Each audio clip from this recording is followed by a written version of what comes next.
ꯑꯍꯥꯟꯕ ꯃꯛꯇꯗ ꯗꯥꯏꯃꯟ ꯇꯤꯚꯤꯅ ꯁꯟꯗꯣꯛꯆꯔꯤꯕ ꯊꯧꯔꯝ live ꯐꯣꯂꯤꯡ programme ꯑꯁꯤꯕꯨ ꯃꯤꯠꯌꯦꯡ ꯇꯥꯕꯤꯔꯤꯕ ISCOM MCTV ꯈꯨꯠꯁꯦꯝ ꯂꯥꯏꯚ ꯃꯥꯂꯦꯝ ꯁꯤꯟꯕ ꯊꯨꯡꯅ ꯔꯦꯗꯤꯑꯣ ꯑꯦꯞꯁꯇ ꯇꯥꯕꯤꯔꯤꯕ YouTube ꯂꯥꯏꯚ ꯁ꯭ꯇ꯭ꯔꯤꯃꯤꯡꯗ ꯂꯩꯕꯤꯔꯤꯕ ꯄꯨꯝꯅꯃꯛꯄꯨ ꯑꯍꯥꯟꯕ ꯃꯛꯇꯗ ꯇꯔꯥꯝ ꯅꯣꯛꯆꯕꯒ ꯂꯣꯏꯅꯅ ꯑꯣꯂꯦꯟ ꯁꯥꯄꯝꯅ ꯈꯨꯔꯨꯝꯖꯔꯤ꯫ ꯍꯧꯖꯤꯛ ꯃꯅꯤꯄꯨꯔꯗ ꯊꯣꯛꯂꯤꯕ ꯀꯥꯡꯂꯨꯞ ꯑꯅꯤꯒꯤ ꯏꯔꯥꯡ ꯑꯁꯤꯗꯁꯨ ꯗꯥꯏꯃꯟ ꯇꯤꯚꯤꯅ ꯆꯥꯎꯅ ꯑꯋꯥꯕꯗ ꯁꯔꯨꯛ ꯌꯥꯖꯔꯤ꯫ ꯗꯥꯏꯃꯟ ꯇꯤꯚꯤꯅ ꯃꯐꯝ ꯀꯌꯥꯗ ꯍꯥꯡꯗꯨꯅ ꯂꯩꯔꯤꯕ ꯔꯤꯂꯤꯐ ꯀꯦꯝꯞꯁꯤꯡꯗ ꯑꯃꯗꯤ ꯂꯩꯈꯤꯗ꯭ꯔꯕ ꯏꯃꯨꯡꯁꯤꯡꯗ ꯆꯠꯇꯨꯅ ꯃꯇꯦꯡ ꯄꯥꯡꯖꯔꯤ꯫ ꯁꯟꯇꯣꯛꯆꯔꯤꯕ ꯊꯧꯔꯝꯁꯤꯡꯒꯤ ꯈꯨꯠꯊꯥꯡꯗꯒꯤ ꯃꯌꯥꯝꯅ ꯑꯉꯝꯕ ꯈꯔ ꯄꯥꯡꯕꯤꯔꯛꯄꯗꯨ ꯄꯨꯟꯁꯤꯟꯖꯔꯒ ꯗꯥꯏꯃꯟ ꯇꯤꯚꯤꯅ ꯃꯐꯝ ꯀꯌꯥꯗ ꯍꯥꯡꯗꯨꯅ ꯂꯩꯔꯤꯕꯁꯤꯡ ꯑꯁꯤꯗ ꯃꯇꯦꯡ ꯄꯥꯡꯕ ꯆꯠꯆꯕꯅꯤ꯫ ꯊꯧꯔꯝꯁꯤꯡ ꯑꯁꯤꯕꯨ ꯃꯤꯠꯌꯦꯡ ꯇꯥꯕꯤꯔꯤꯕ ꯄꯨꯝꯅꯃꯛꯅꯁꯨ ꯑꯉꯝꯕ ꯈꯔ ꯄꯩꯁꯥ ꯀꯥꯞꯄꯤꯔꯛꯇꯨꯅ ꯍꯣꯠꯅꯖꯔꯤꯕ ꯑꯁꯤꯗ ꯄꯨꯛꯅꯤꯡ ꯊꯧꯒꯠꯄꯤꯌꯨ ꯅ ꯍꯥꯏꯖꯔꯤ꯫ ꯄꯩꯁꯥ ꯑꯣꯏꯅ ꯀꯥꯞꯄꯤꯗ꯭ꯔꯒꯁꯨ ꯍꯣꯠꯅꯖꯔꯤꯕ ꯑꯁꯤꯗ ꯃꯌꯥꯝ ꯄꯨꯝꯅꯃꯛꯅ ꯃꯣꯔꯦꯜ ꯁꯄꯣꯔꯠ ꯇꯧꯕꯤꯅꯅꯕ ꯍꯥꯏꯖꯔꯤ꯫ ꯊꯥꯒꯠꯆꯔꯤ꯫ ꯃꯤꯀꯨꯞ ꯑꯃꯠꯇ ꯑꯣꯏꯔꯁꯨ ꯄꯣꯊꯥꯃꯤꯟꯅꯅꯕ ꯌꯨꯝꯗ ꯑꯍꯜ ꯂꯃꯟꯁꯤꯡ, ꯏꯔꯥꯡ ꯑꯁꯤꯅ ꯋꯥꯈꯜ ꯆꯔꯥꯡꯅꯔꯒ ꯂꯩꯕ ꯏꯃꯥ ꯏꯕꯦꯜ ꯑꯍꯜ ꯂꯃꯟ ꯃꯌꯥꯝ ꯄꯨꯝꯅꯃꯛ ꯃꯤꯀꯨꯞ ꯑꯃꯠꯇ ꯑꯣꯏꯔꯁꯨ ꯄꯣꯊꯥꯅꯕ, ꯃꯤꯅꯣꯛ ꯑꯃꯠꯇ ꯑꯣꯏꯔꯁꯨ, ꯃꯤꯀꯨꯞ ꯑꯃꯠꯇ ꯑꯣꯏꯔꯁꯨ ꯅꯣꯛꯅꯕ ꯍꯥꯏꯗꯨꯅ ꯊꯧꯔꯝ ꯑꯁꯤ ꯁꯟꯇꯣꯛꯆꯕꯅꯤ꯫ ꯊꯧꯔꯝ ꯑꯁꯤꯗ ꯁꯤꯖꯤꯟꯅꯖꯔꯤꯕ ꯅꯝꯕꯔ 7005707808,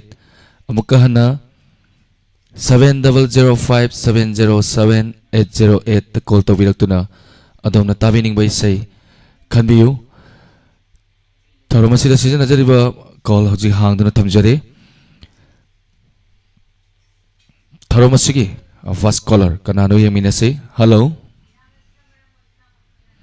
ꯍꯜꯂꯣ ꯍꯜꯂꯣ, ꯃꯤꯡ ꯑꯃꯗꯤ ꯂꯩꯐꯝ ꯍꯥꯏꯕꯤꯌꯨ꯫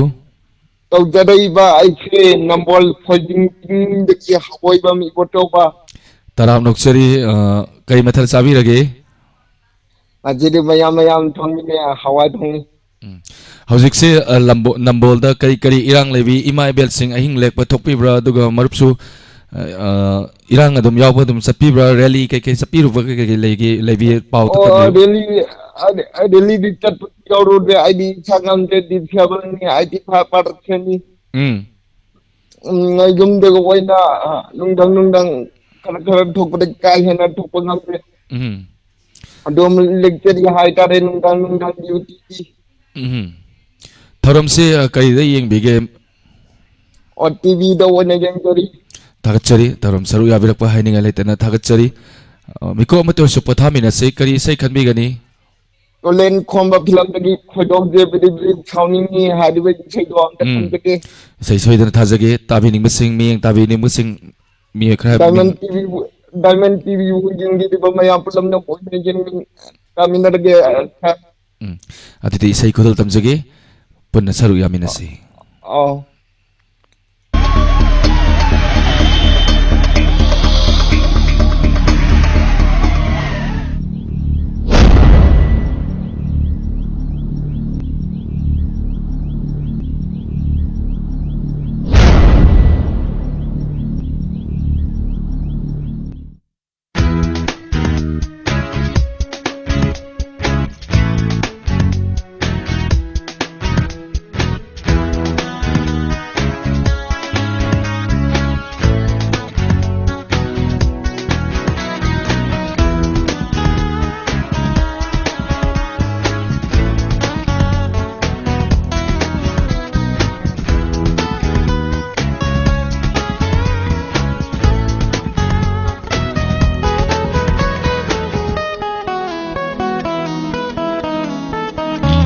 ꯈꯣꯏꯗꯧꯁꯦ ꯕꯤꯔꯤ ꯕꯤꯔꯤ ꯊꯤꯠꯅ ꯁꯥꯎꯅꯤꯡꯉꯤ, ꯂꯥꯏꯔꯤꯛ ꯍꯩꯍꯧꯗꯕ ꯑꯩꯈꯣꯏꯁꯦ ꯃꯤꯔꯦꯝꯅꯤ, ꯁꯦꯟꯊꯣꯛ ꯂꯝꯕꯤꯁꯨ ꯋꯥꯈꯜꯅ ꯂꯥꯝꯕ ꯐꯪꯗ꯭ꯔꯦ, ꯅꯨꯄꯤꯅ ꯌꯥꯕꯤꯔꯛꯀꯗꯕꯁꯨ ꯂꯩꯇꯦ,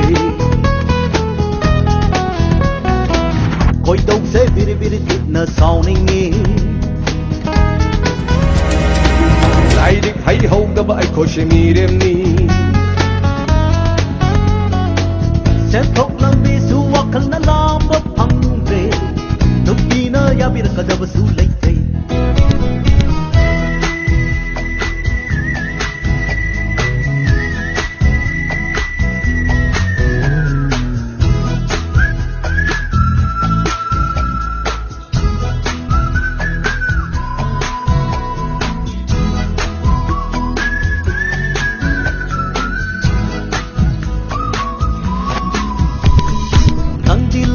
su hay do na sak su pazai do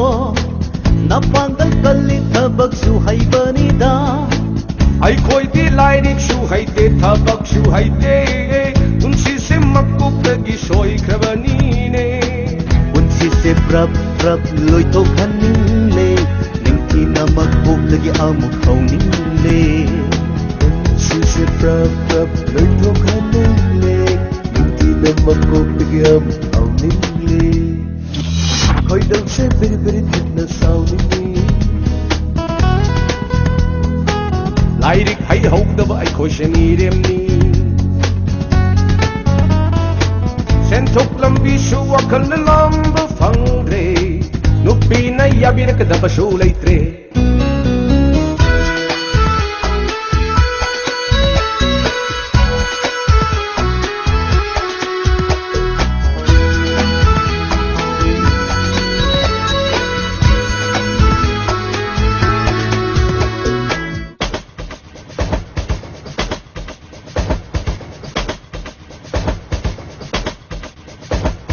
Nupana bua dikari pangda ba kaina bu mai mang ba hona bara na thauna da lai na bu silu sengu na punsi do kari hona bu te yengu ai ki khobak mai di phakra bodi sigi adum pamja sagni hairi Ganji mamum popi thado ise sakaya phazabagi manchande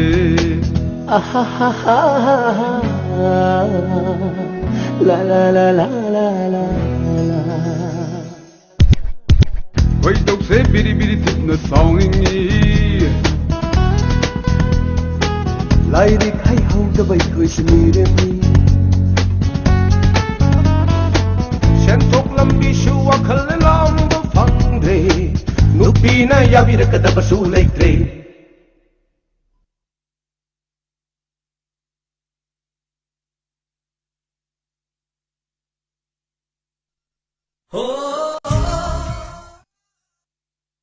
Mathangi caller da mukudong cha pijage loinana YouTube live streaming da leibiri ba punamak taram noksori division sing da miyeng tabiri ba kudim mukpuchu haninga leitana thagachari mathangi caller kudong cha pijari hello Hello, good evening, sir. good evening taram noksori minga madi leifa mai biu Tawsaray vậy cái sắm cho làm bằng cái cái đi làm bằng bằng cái này sir. taram noksori ambeka kari mathal sabirage Sir, iron le sango mo to. ming dong tang han bi se aina ona taina hai ba Ilang bom amita. amita hai bani ko amita hojik se alang lekai de kai kari irang thokpi imai vel sing kai kai irang lebi yarek pa kai de dum thokpi ri bra ta hai biu Sir, ilang di ka chu chu do ko dilai te aduga koi dang dang gi duty di dum ta na ri sir. ado hoji manipur da thok leba kanglup ani gi irang asida som de kari heavy ningi mon of tang thambiu Sir, kanglup ani ilang ke aduki mati mai ke ani makon loina budi wanda de ko sir. Aduga ai na yam nukming ba hai ga dra mayam na chu dum khalang gani tawda bu ngang go koi ki moi gi emile tara ma sam hung na le pa ga lai gare ko sir. Aduga akoi gi angkhai am na tumin lai ru de kana lai matung da ngarang ke ya di pok mai ga da emile mang re na moi dung khong ga emile ti ba tat pa gi to ko matam du da na ti se maro lo le e ba akoi manung da asuk yam na wa na ho na ga du mai to go ti na kari dum ba ta ka no to da ba mali kholi kai na hai ra ko da thamoi da chim nok ren bai ta de ba ja di kholau na la akan da maro lo le ba ma pha na khang na lon da ba do adugi khonjen do taraga idom da ne nokning ba pawe wa taw je kari no taw je sai ti hai ba gi pot lam da anu kari bu di hai ni akoi na kano taw ba na ta ba na ngam ba na ta ba ni na ko hoi chol je nong dam hai ba du ta re sa yamna yangna santi porpo irasanu aduga miku amator su pathamina se program se kai da miyeng tabige ti de hin de sa ade isai kari sai khanbi gani isai se onam la ta ji mai ka se de nem ti je chori na sakba tha ki ayin chu loi kare amam ba ayin chu mak la roin taw do adin tang ta je sa tabining masing I will tabining de ya di pok ta ji sen jong pho ke na ti kan ti wa ta Wangay tadi wangay perform madam sana pombi nam tangga hapsalaga mayam kami nazare ta Thagatchari thoram saru yabirakpa isai khodol tamjage punna saru yaminarsi. thank you sir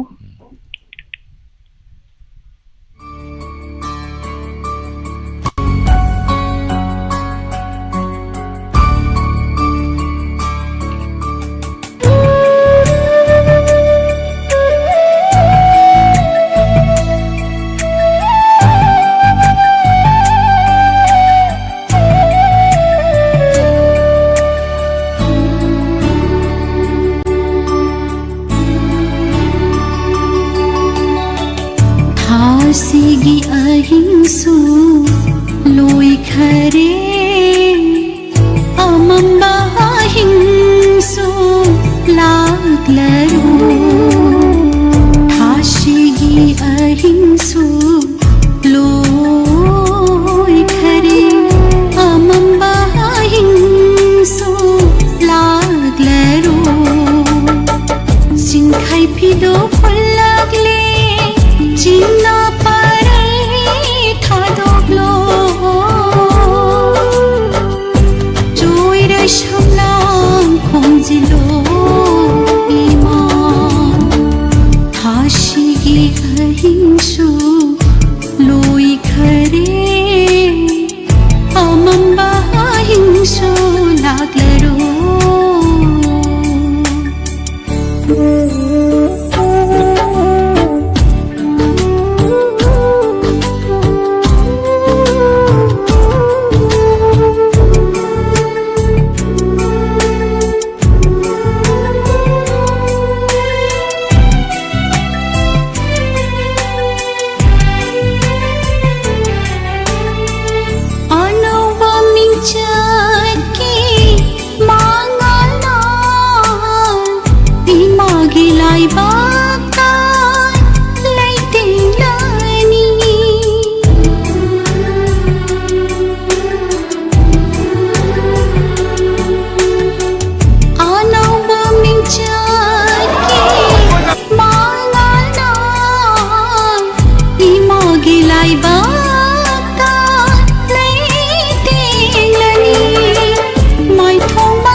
ahingsu loi khare amamba ahingsu laglaro sinkhai phido phulagle cina parai thadoglo joy ra shamlang khongjilo ima Thashigi हिंसू Loy Khare अमंबा हिंसू लागलरो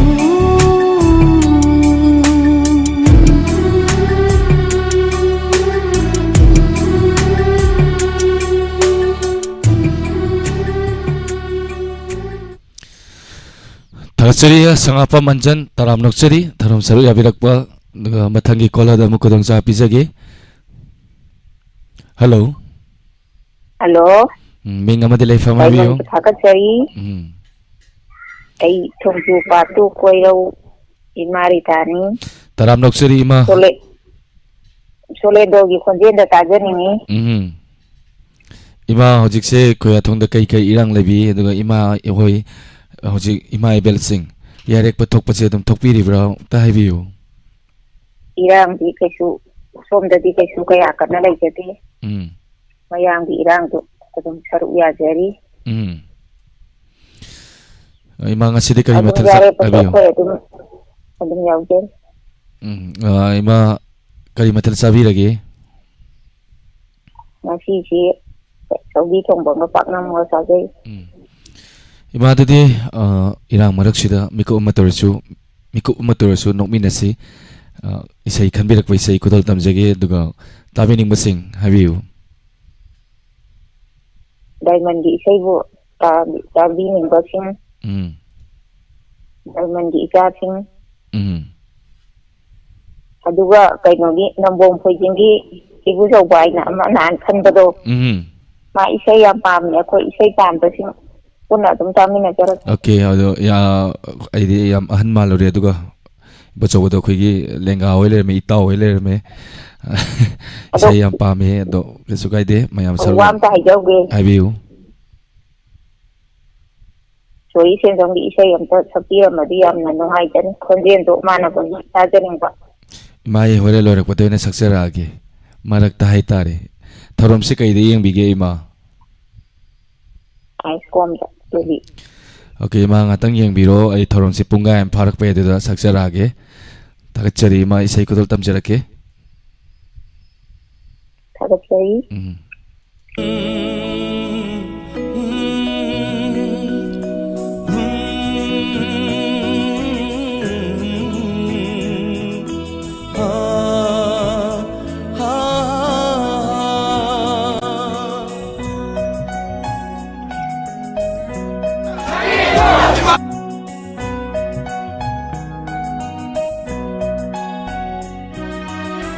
Aisu khangi nang lane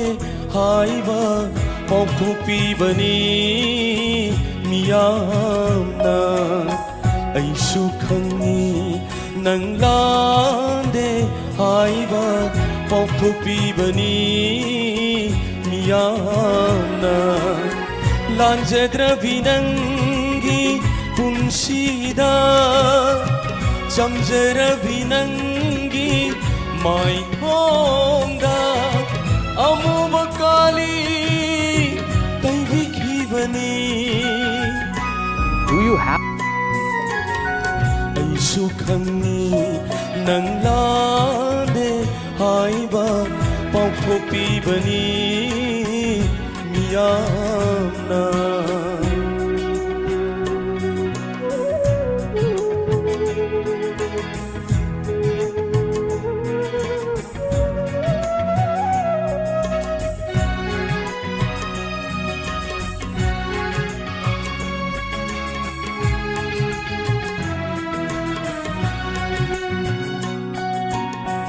Migi mapau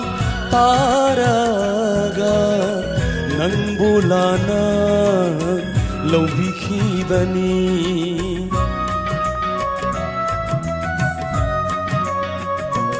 oh kainarage khanduna ichintena chaibiki bani ningam laktere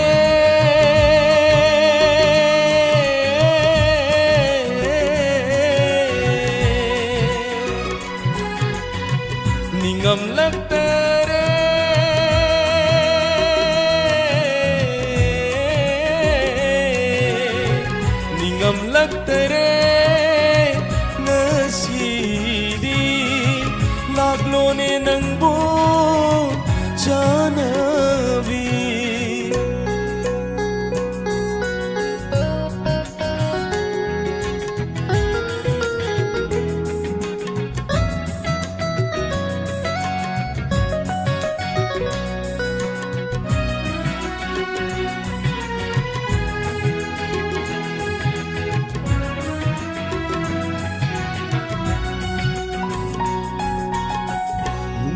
ꯅꯪꯅ ꯅꯨꯡꯁꯤꯗ ꯁꯥꯗꯨꯅ ꯍꯟꯅ ꯐꯥꯎꯕ ꯌꯦꯡꯂꯝꯗ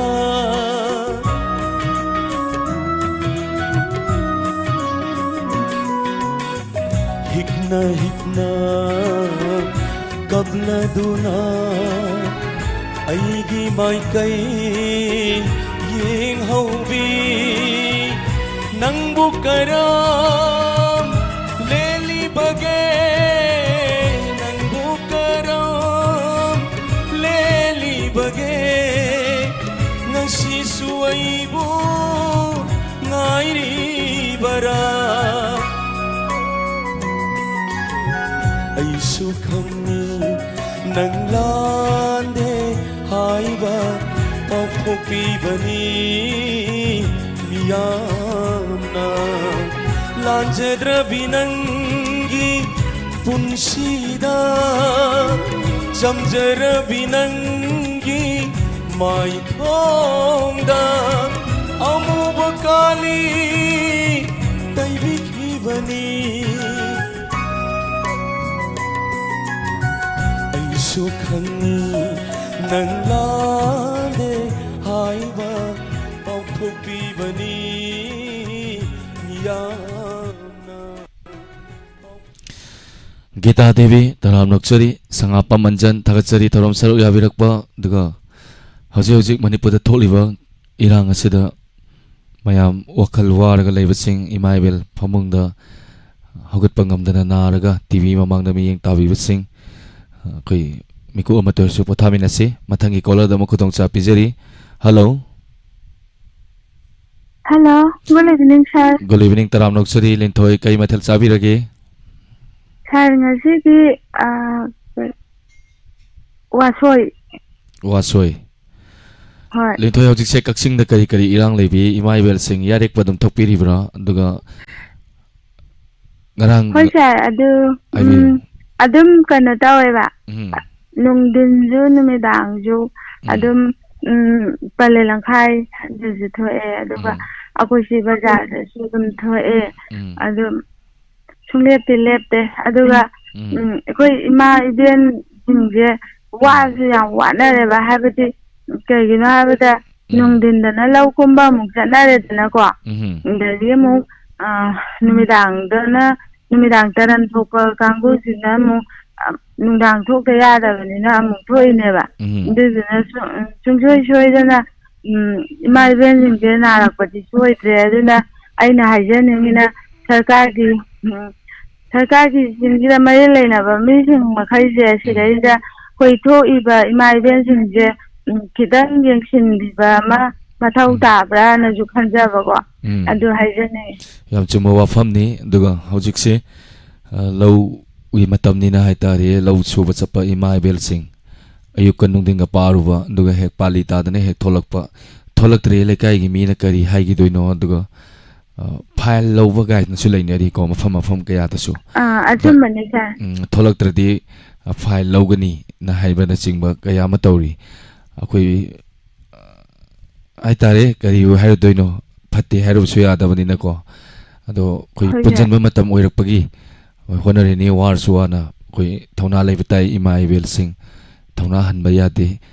koina changjeliba khongjang koina mai pak nabagi damakta changjeliba lambi asida mai pak nabagi damakta koi punjanba ma darkar oi ngasai su koi gi sargi pukning iwarolda medam amana haibire yam phajaba wafam amani ngasina mu rally chatlure hayengna amagi mu rally chatpa amagi mu meeting duga amagi mu dharna phamba imaibel thabak chinaraba matam hade irang marak sida thabak tuni hena lui haibai natabako amama sum tawlai ba haitare ne makhoi lingjen mana daba punjan daba hojikti adu tawbagi mahutta amatang punjalaga koi ngarang anju chatpi gre lak kaya miyoi kaya na rally hima pung phana chatkre matau sumaina tawdana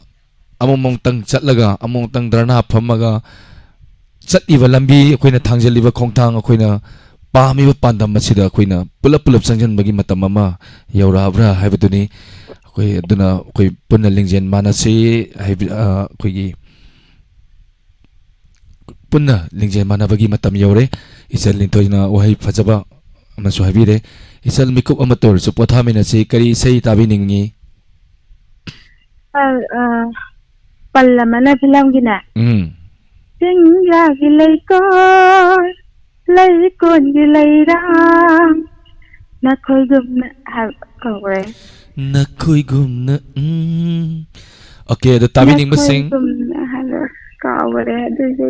Haide haibane ko adu de sarhoy adegi YouTube live mayam laibi si na kan mahen na hawa hamga haide adu na ata kaw thoi ni okay adadi mikup ma pathamina si sei kutol tamjarake tabi ning ba sing haibiu akhoi adum TV da yengiba aduga YouTube da yengiba pumnamakda adum lonba dedicate tawjara sei kutol tamjage bunna saru yamina si thank you sir Zero game sense taram nokchari pari imo mukwang taram nokchari Daina Devi taram nokchari Susila Singa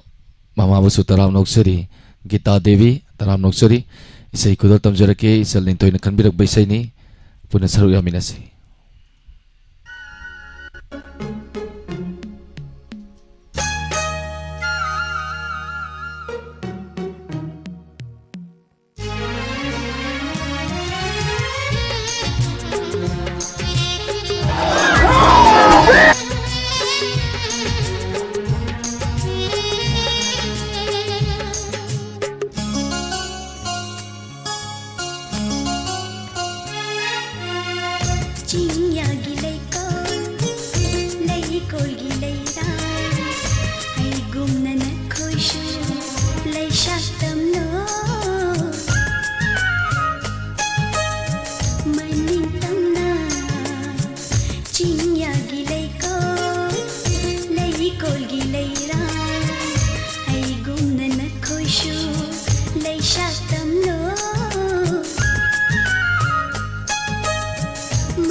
Tagachari punamapu hanana YouTube sumi adum yamna yang katpirei tagachari mayam sangbirei yam Shakespeare taram noksari mathangi kola da mukudong sa pizari hello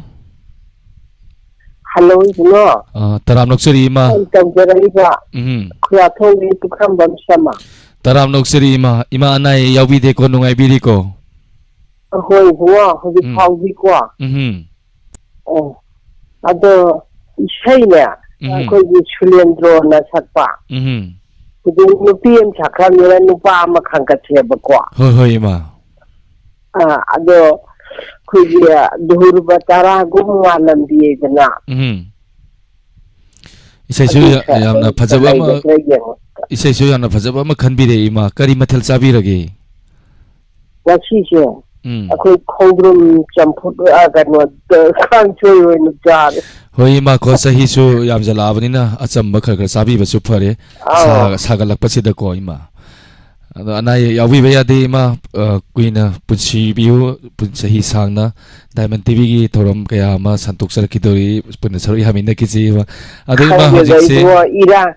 ꯃꯅꯤꯄꯨꯔꯒꯤ ꯏꯔꯥꯡ ꯃꯇꯥꯁꯤꯗꯅꯦ ꯇꯧꯗꯧꯁꯦ ꯃꯝꯁꯤꯜꯂꯛꯑꯦꯀꯣ ꯌꯥꯝ ꯆꯨꯝꯃꯦ ꯏꯃꯥ ꯑꯗꯣ ꯑꯩꯈꯣꯏ ꯀꯤꯕꯗꯤ ꯌꯥꯗꯦ ꯅꯤꯡꯍꯟꯅꯕꯗꯤ ꯌꯥꯗꯦ ꯀꯣ ꯏꯃꯥꯁꯤꯡꯅ ꯏꯃꯥ ꯍꯣꯏ ꯃꯌꯥꯝꯅ ꯍꯥꯏꯇꯥꯔꯦ ꯊꯧꯅꯥ ꯐꯕꯤꯔꯀꯥꯟꯗ ꯃꯆꯥꯁꯤꯡ ꯏꯟꯅꯔꯛꯀꯗꯧꯅꯤ ꯏꯃꯥꯁꯤꯡ ꯍꯣꯏ ꯊꯧꯅꯥ ꯍꯟꯕ ꯁꯨꯡꯌꯥ ꯌꯥꯗꯦ ꯏꯃꯥ ꯍꯣꯏꯅ ꯍꯧꯖꯤꯛ ꯍꯧꯖꯤꯛ ꯆꯪꯁꯤꯜꯂꯤꯕ ꯈꯣꯡꯖꯪꯁꯤꯡ ꯑꯩꯈꯣꯏ ꯃꯆꯥ ꯑꯣꯏꯕꯁꯤꯡꯅ ꯃꯇꯨꯡ ꯏꯟꯅꯖꯕꯅꯤ ꯏꯃꯥ ꯍꯣꯏ ꯅꯤꯡꯍꯟꯅꯕꯒꯤꯅꯣ ꯊꯥꯒꯠꯆꯔꯤ ꯏꯃꯥ ꯃꯤꯀꯨꯞ ꯑꯃ ꯇꯧꯔꯁꯨ ꯄꯣꯊꯥꯃꯤꯟꯅꯁꯤ ꯏꯁꯩꯁꯨ ꯈꯟꯕꯤꯔꯦ ꯑꯗꯨꯒ ꯇꯥꯕꯤꯅꯤꯡꯕꯁꯤꯡ ꯍꯥꯏꯕꯤꯌꯨ ꯍꯥꯏꯖꯒꯦ ꯏꯕꯨꯡꯉꯣ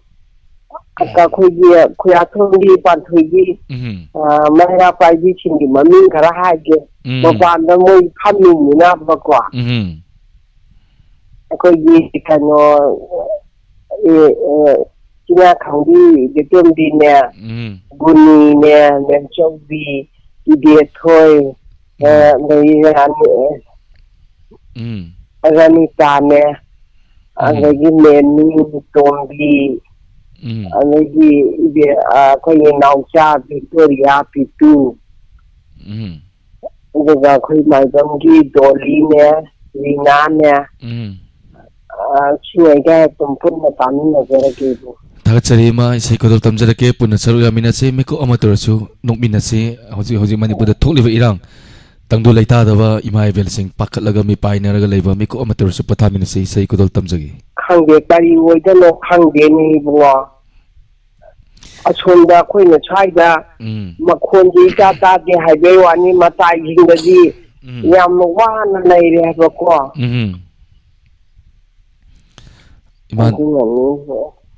ꯃꯥꯗꯗꯤ ꯏꯁꯩ ꯈꯨꯗꯣꯜ ꯇꯝꯖꯔꯛꯀꯦ ꯁꯔꯨꯛ ꯌꯥꯃꯤꯟꯅꯁꯤ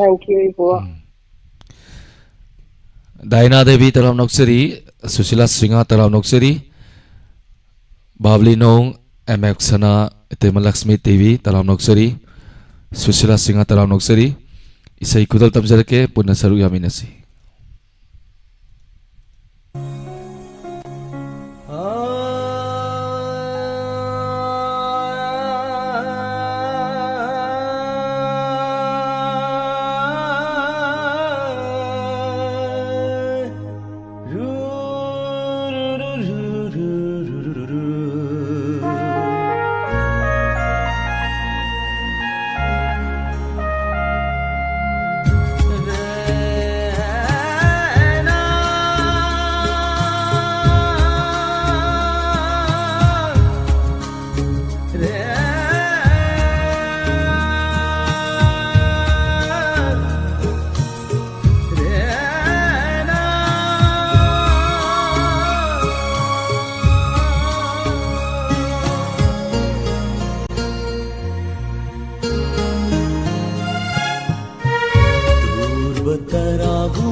na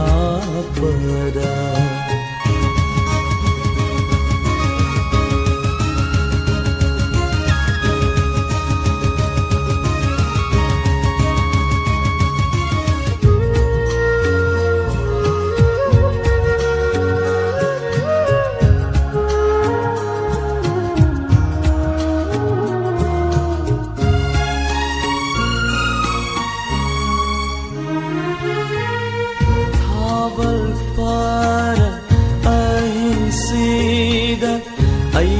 Dhaval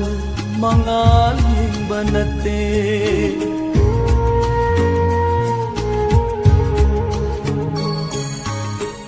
Jana vinanna thongalana chakhivanu mito yeng javani Piranate sinthariva longnam dithamoi dogi Chaithenine Durvatarago ngalambiyo Apai balachilgo mankhive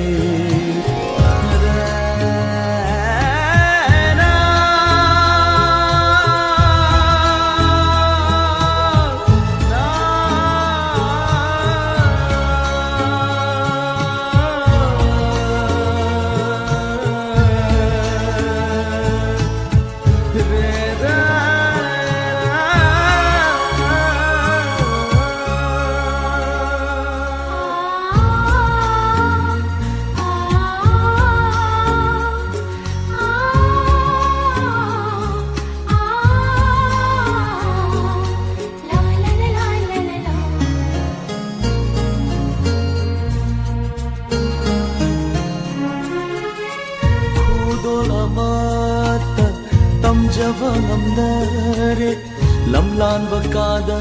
nang nalaikibana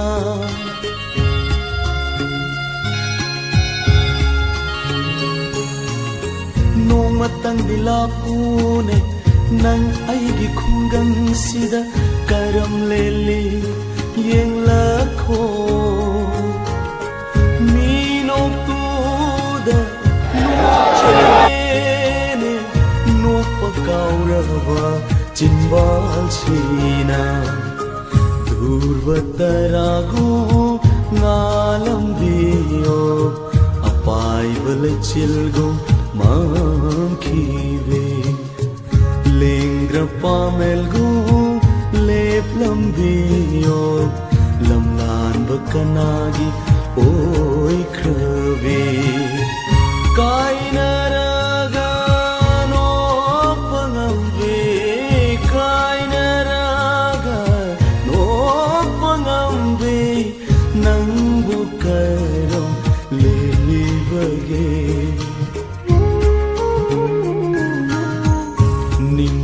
Lakle nau hona ngasi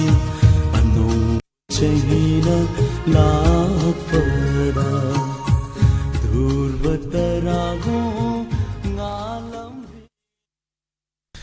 Tachari hana hana daga Gangarani Kolkata taram noksari Bavli no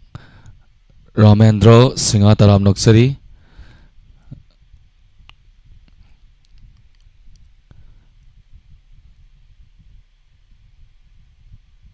Okay, zero game sense kumsum tene sorry. Tase taram noksari sakcha jare. Ngasai ima mana kanbiram baisai sorry senjam na sakpai sai ma kanbiram baisai du sakcha ge duga color ngatang pai bi se waro biroi.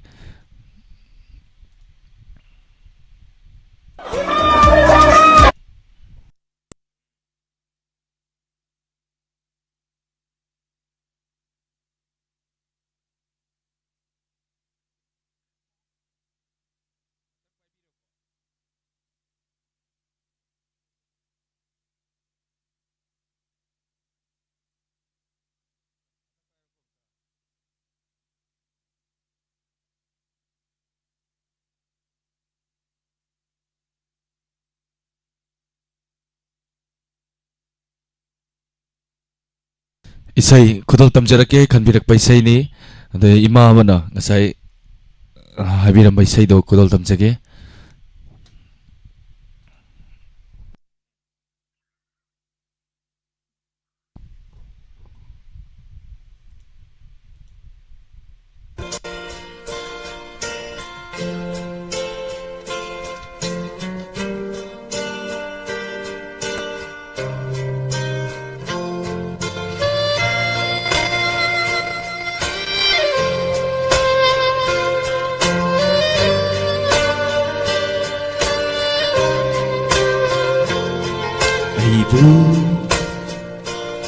Nagsiba tambiriba Luntok draba saktam ni nahaki Nugliba Minokta Kangaw na halay Uma pamkanda Aibu Nagsiba tambiriba Luntok draba saktam ni nahaki Nugliba Minokta Kangaw na halay Buma pamkanda Asikpa ahing suloy kare Tuglamba taja susang kare Asikpa ahing suloy kare Tuglamba taja susang kare Adubu Taduna Layhore Na kung sina Pamubi ng giwahay sing Pamubi ng giwahay sing Pamubi ng giwahay sing Pamubi ng giwahay sing Oh,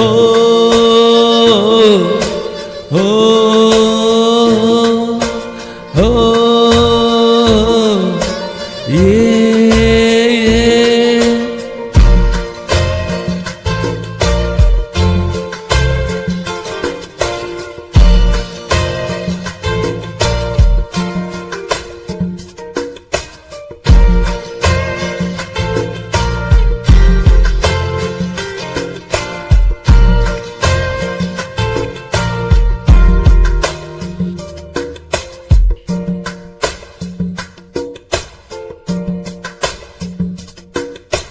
Nga thaduna ay giling jumda Inagdapam liboy ning lure Hang laba at tiyada Yikat lubang nang isatam na hangkari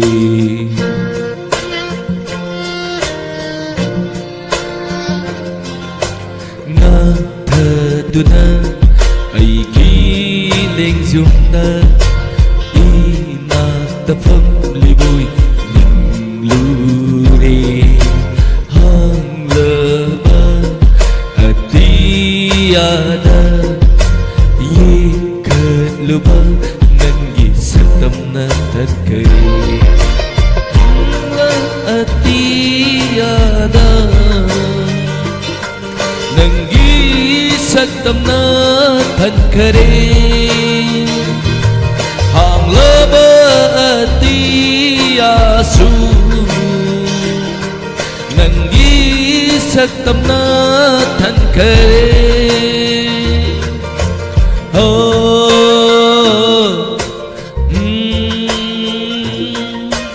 oh, yeah, yeah.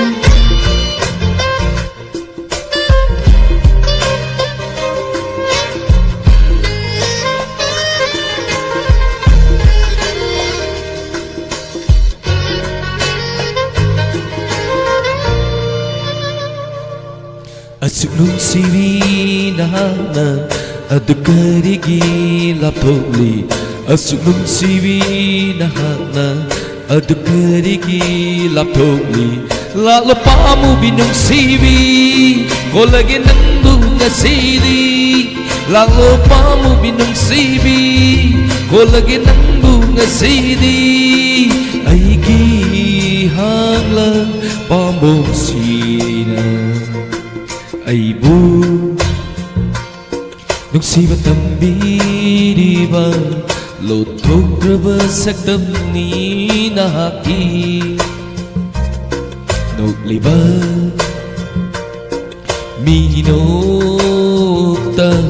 kangau na halle aibu mafam khangda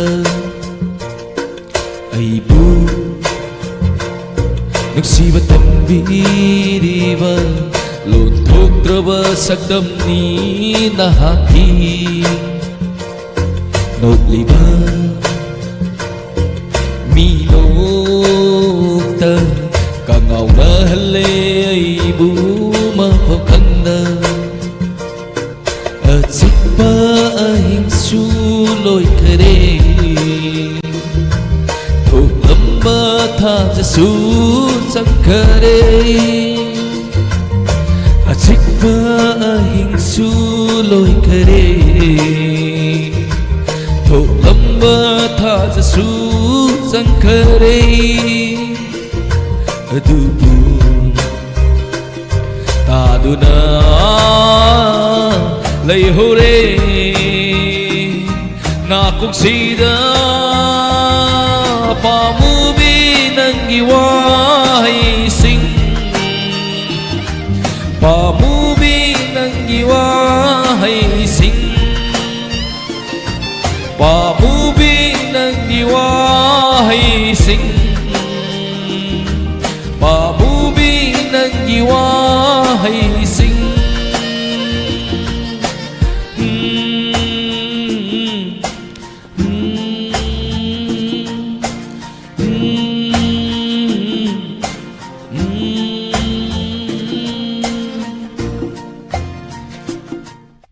Thank you. Thakachari punamapu hanana. Hojik Manipurda tholiberang asida thokpa ngamjadraba ima ibel sing akogi TV gi mamangda mi tabiriba ima sing amadi maruina khanbirakpa ima da dedicate tawjaba isai kuta tamjabani sobalamba yarsu ngakpigani isai tamjarubadi natte tawdabu ina aigi thoram sing haitare isai sakna sei entertainment program sing sida aigi sei saktaya dadana saksabada sobalamba yarsu punamang ngakpigani mathangi caller da makudong sa pijage kuine di paire caller sei saulang leram de jani hello Hello, good evening, sir. Good evening kuine ngai bagi saubi de ko Saudiye sagi, say tabla we hena nungaida. okay thakachari menga modi leifam haibi sei To jari bai pangai ko makai de omitan. taram nok seri omita kari mathal sabi rage Masi di usui kan su to jare do sa na isai ta pajiya. Khojin je et ta amagi ka azu tamana yam phasai tam de am nungai ka mai ta. pangthai thagapi edun thagachari nuksibi ba ko mayam no sum nuksibi bagi Ko ma di sa da ngau gra bani ko. Taru hoge di thoga ya de hoge su ti ma mang de lai. ima thagachari taram nok seri na chana omita hojik se pangai de kari kari irang lebi tabiyo Do ko irang bu ti le. Ana gumje tum ko le ko je sa ji program to na. hojik se ngarang han kogi ima ibel sing haitare rally sapado yawbirubra Sai sa. ngarang hal koi ko komi na sillaga manipur gi chaurba rally ma kogi imphal da sakhiba rally de saru yabirubra Ko ina se pa yaw. mayamna sum video yengmudadi mi yame yamna phajai na haibiba ko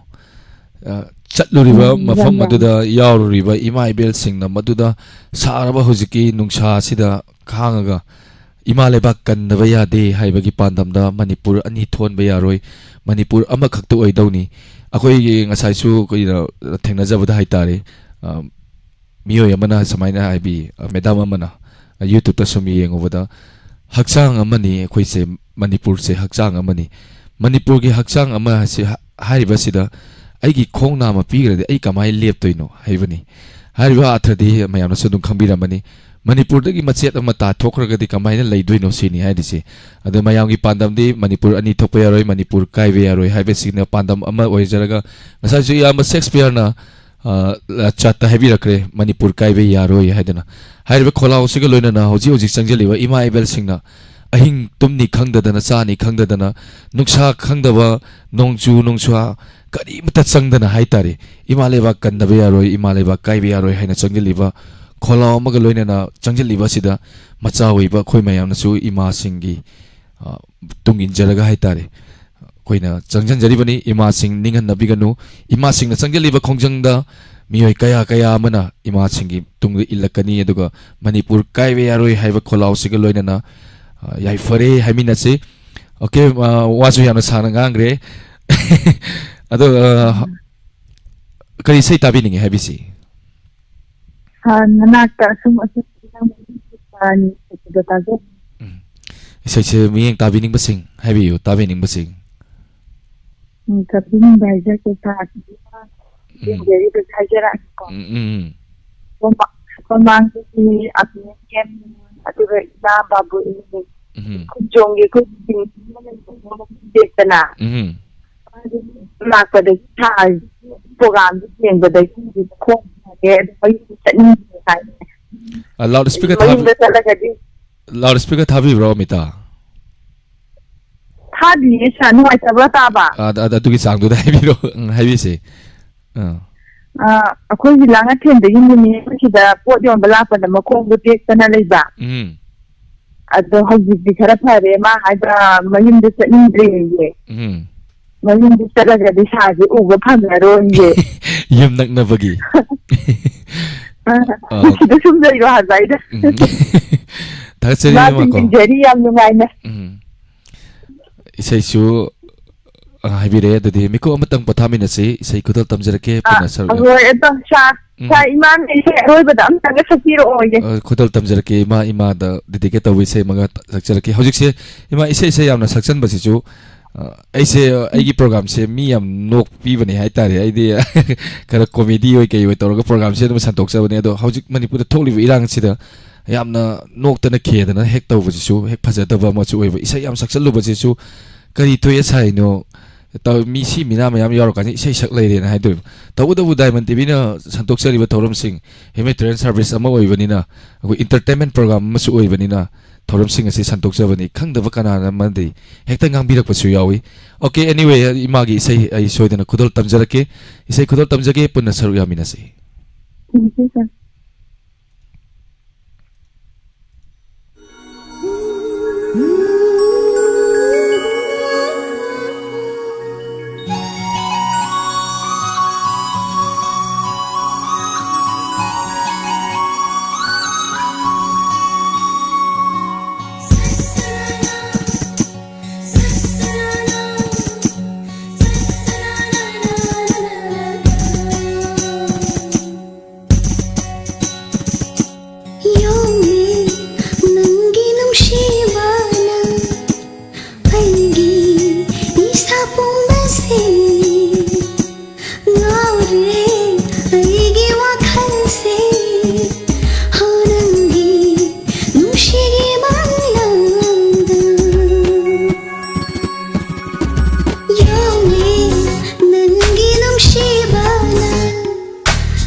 Lengi follow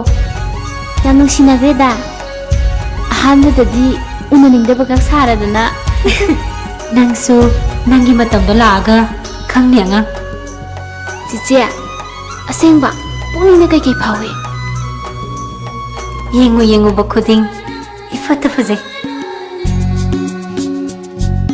luna luna tamningba phongna hainingba nungsiwa hai kayani lotuna thamliba thamoi nungda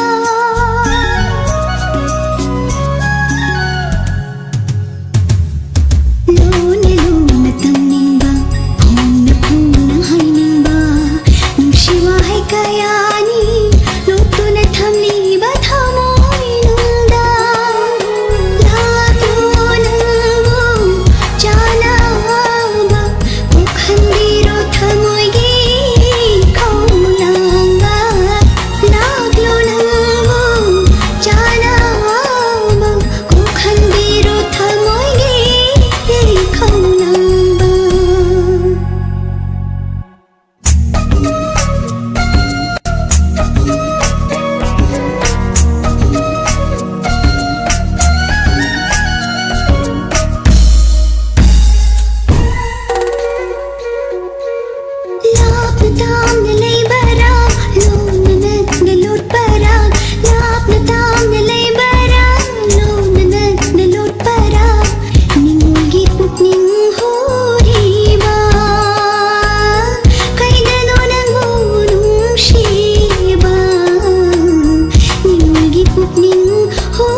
Gita Devi, Elbenok Singh, Lalita Yankom, Lakshmi TV, Babli Nong Yama Shakespeare. Takachari, Punamapu Hanana, Duga Matangi Kola do Mukudong sa Pizagi. Hello. Hello. Minga madile from have you?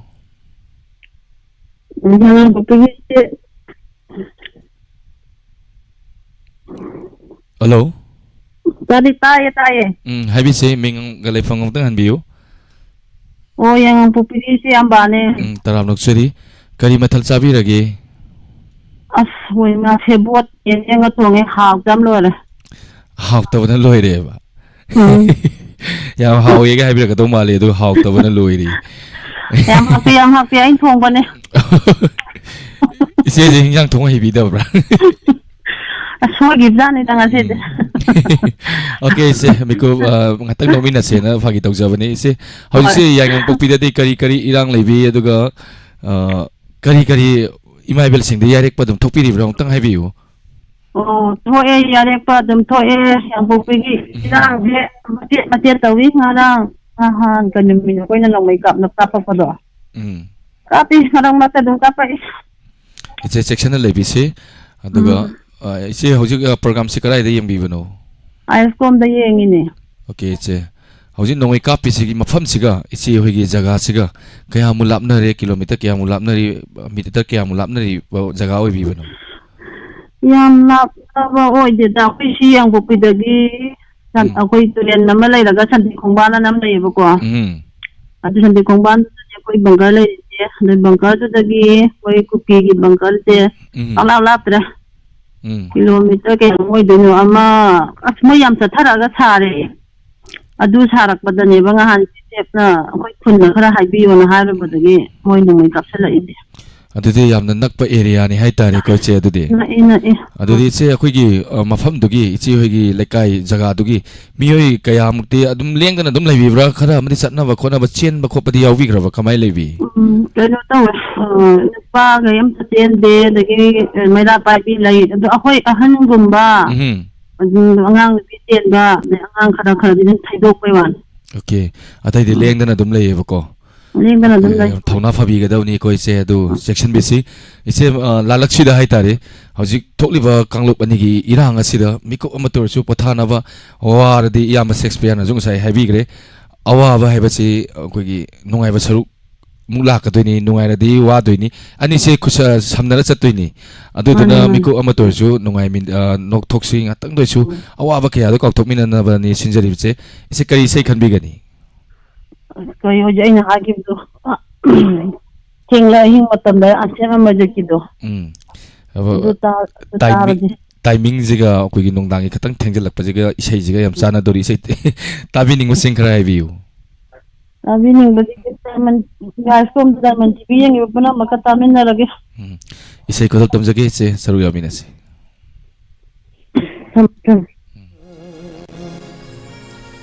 ꯇꯥꯝꯂ ꯇꯝꯄꯥꯛ ꯂꯝꯗꯝꯗ ꯇꯦꯡꯊꯥꯅ ꯑꯣꯏꯅ ꯇꯥꯔꯤꯕꯁꯦ ꯑꯣꯏꯔꯤꯗꯔꯥ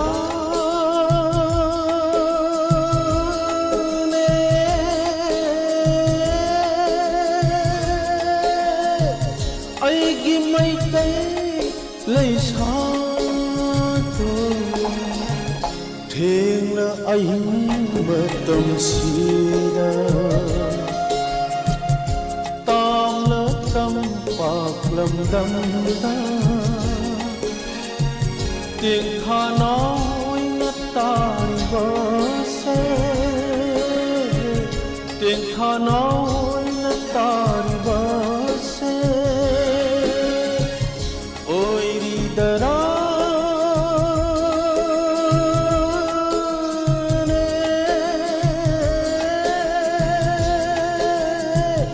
ꯑꯩꯒꯤ ꯃꯩꯇꯩ ꯏꯆꯜꯗꯣ ꯊꯦꯡꯅ ꯑꯍꯤꯡ ꯃꯇꯝꯁꯤꯗ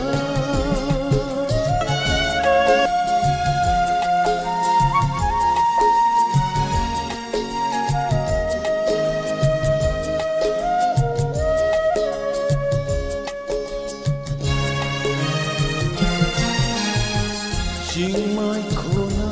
ꯈꯣꯟꯊꯥꯡ ꯌꯩꯔꯛꯂꯦ ꯄꯥꯃꯦꯜ ꯎꯃꯪ ꯐꯥꯎꯅ ꯂꯥꯛꯂꯦ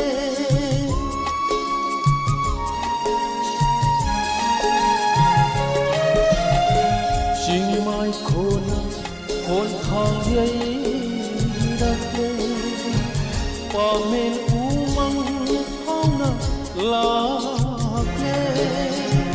ꯋꯥꯈꯜ ꯄꯨꯛꯅꯤꯡꯁꯦ ꯏꯔꯥꯡ ꯂꯥꯡꯂꯦ ꯋꯥꯈꯜ ꯄꯨꯛꯅꯤꯡꯁꯦ ꯏꯔꯥꯡ ꯂꯥꯡꯂꯦ ꯊꯃꯣꯏꯁꯦ ꯄꯣꯊꯥꯐꯝ ꯈꯪꯂꯛꯇꯔꯦꯅꯦ ꯊꯃꯣꯏꯁꯦ ꯄꯣꯊꯥꯐꯝ ꯈꯪꯂꯛꯇꯔꯦ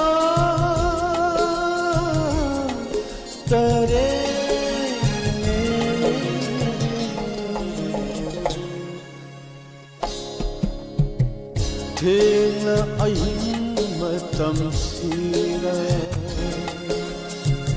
ꯇꯥꯝꯂ ꯇꯝꯄꯥꯛ ꯂꯝꯗꯝꯗ ꯊꯦꯡꯅ ꯑꯍꯤꯡ ꯃꯇꯝꯁꯤꯗ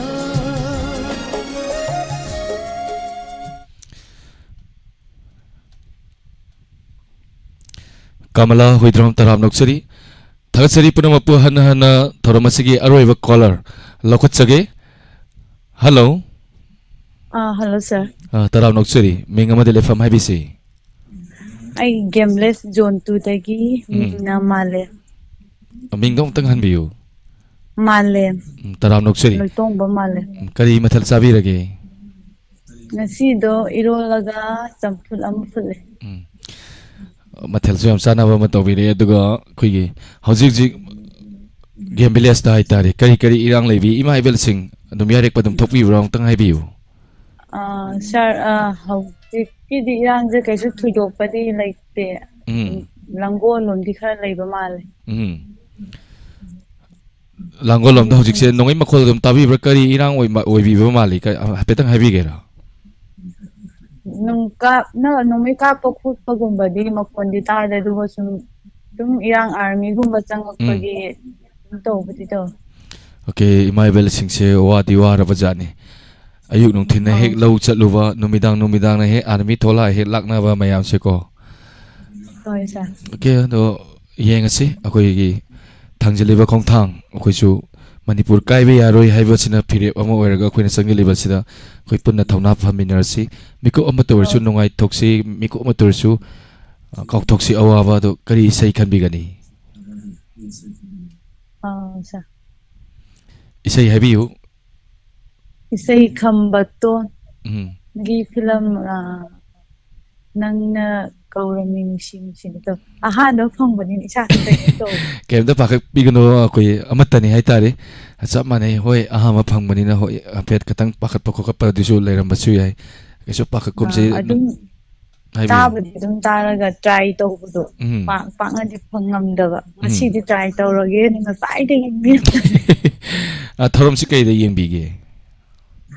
ꯊꯧꯔꯝꯁꯤ ꯀꯔꯤꯗ ꯌꯦꯡꯕꯤꯒꯦ? ꯇꯤꯚꯤꯗ ꯑꯗꯨꯝ ꯌꯦꯡꯉꯦ. Okay ISKCOMꯗꯀꯣ.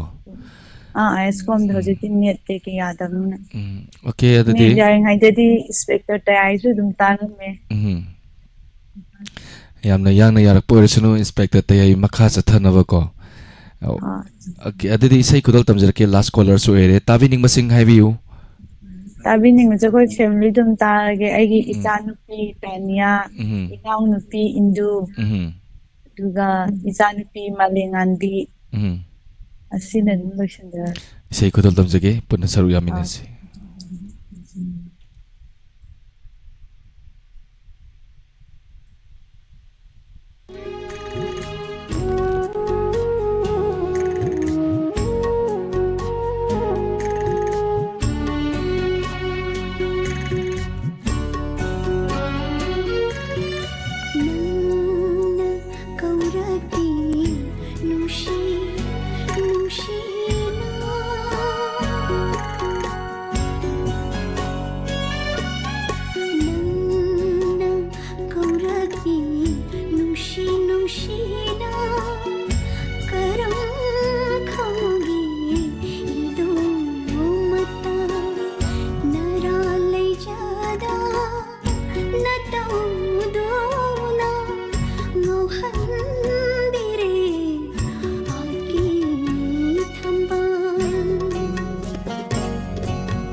các ngao nari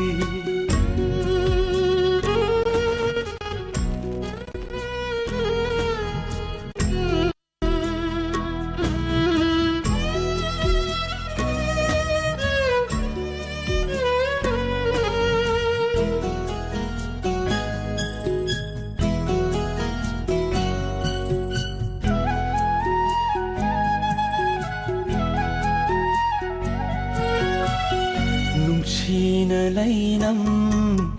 yelamba karigino lothiba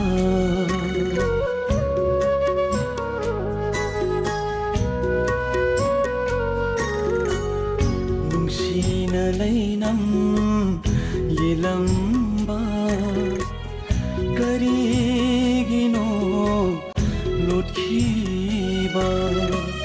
Laisakka lainamga pulaviyo Mangkhini khana pamuje Nanna kauraki nungshi nungshina Nanna yinglamni nungshi nungshina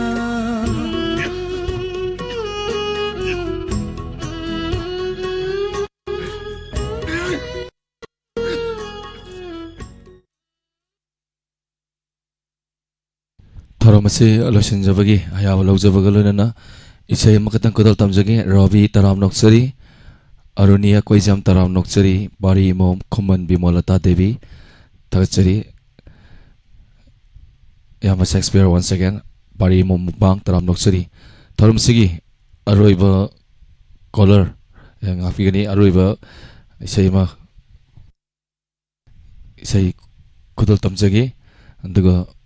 Tharam si mayam dagi lotion na bagi yablog jagi nungal na na isay si Imaibel Singh TV gi mamang da yeng dural lady bat sing handi oi sala ba dubu wakal oi tokpa nau tokpa yabre yeng si Ima Singh isay si tar ga hai tare nopet torga dance story torga tapi si isay kara nahagi isay usaksar ki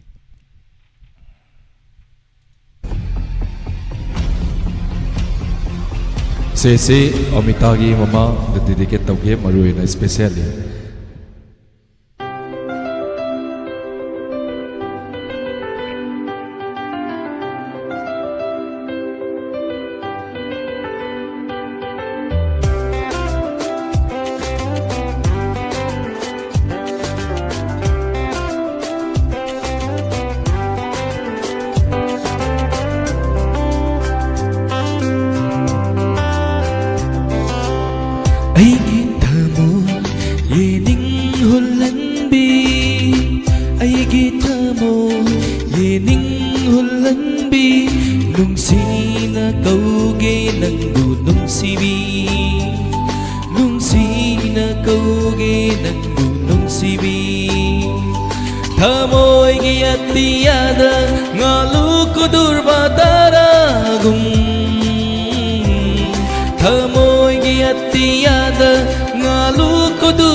Hai Ima Singh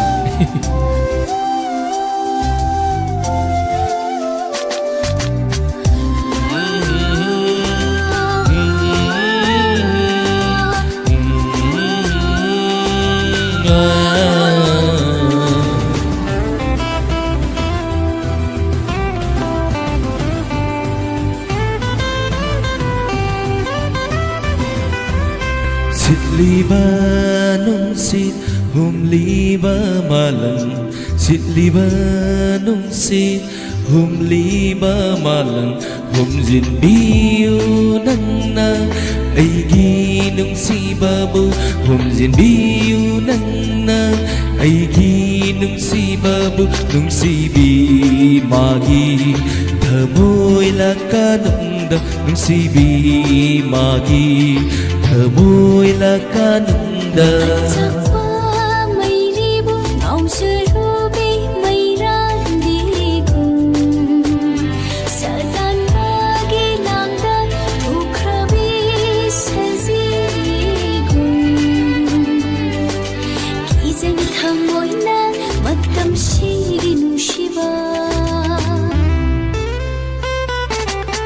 aigi thamoy yening hulhanbi aigi thamoy yening hulhanbi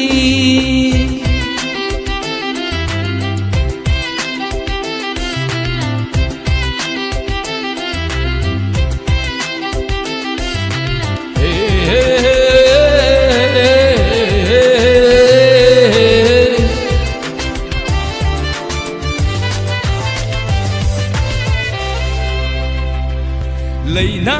tamani pana yom libi thambal gum ning thibi Leina tamani pana yom libi thambal gum ning thibi Thajabu ngamjabi nungsibi mai thongdo aitagi oiragi wasakli na famda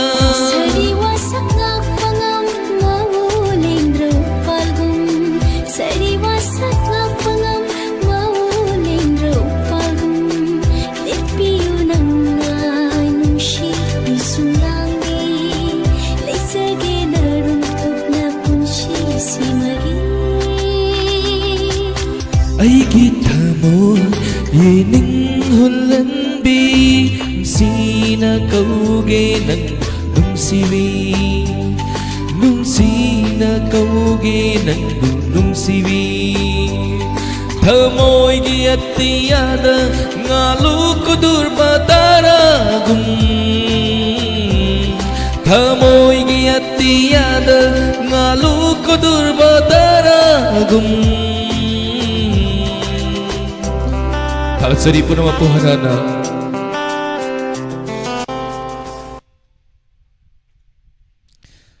Singam tama tagasari, thank you. Andugo yung Shakespeare pari mo kangana ni Kolkata, Lakshmi itay mo. Chan nungsi taram nugsuri.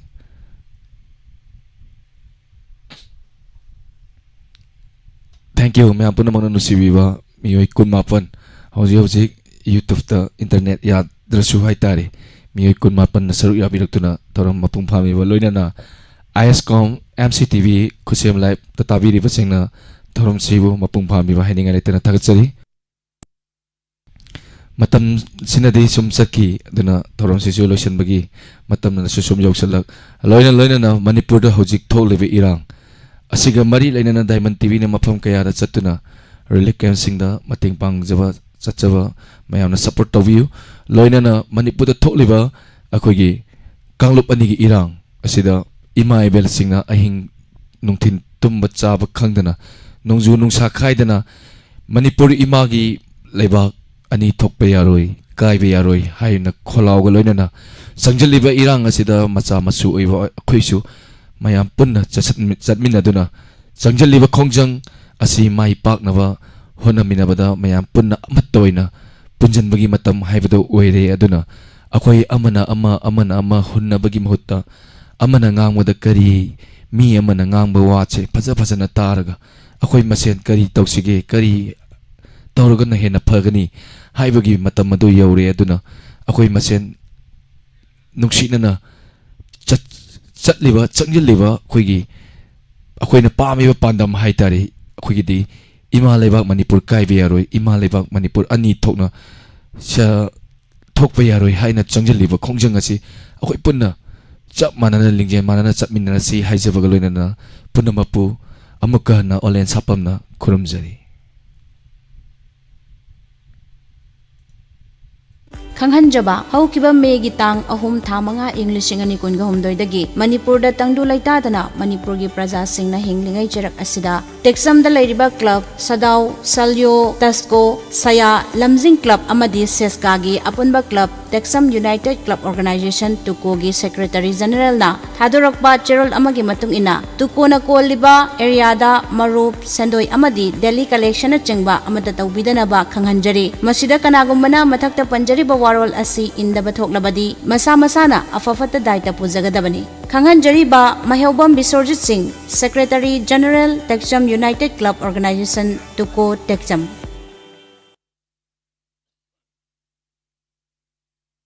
ꯈꯪꯍꯟꯖꯕ ꯍꯧꯈꯤꯕ ꯃꯦꯒꯤ ꯇꯥꯡ 3 ꯊꯥ 5 ꯏꯪ 2023 ꯗꯒꯤ ꯃꯅꯤꯄꯨꯔꯗ ꯇꯪꯗꯨ ꯂꯩꯇꯥꯗꯅ ꯃꯅꯤꯄꯨꯔꯒꯤ ꯄ꯭ꯔꯖꯥꯁꯤꯡꯅ ꯍꯤꯡꯂꯤꯉꯩ ꯆꯩꯔꯛ ꯑꯁꯤꯗ